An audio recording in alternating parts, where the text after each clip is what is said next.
ప్రాచీన భారతదేశం యొక్క నడిబొడ్డున పచ్చని కొండల మధ్య ఉన్న క్షేత్రం. వాస్తవికత మరియు మాయాజాలం మధ్య సరిహద్దులు అస్పష్టంగా ఉన్న ఒక ఆధ్యాత్మిక గ్రామం.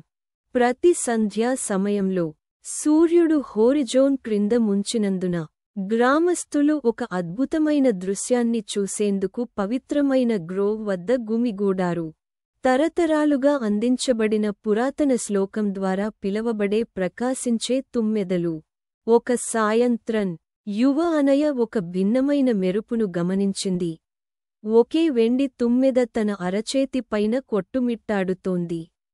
ఇది మరచిపోయిన ఇతిహాసాల రహస్యాలను గుసగుసలాడింది మరియు పాత మర్రి చెట్టు క్రింద పాతిపెట్టిన గుప్త నిధుల గురించి సూచించింది.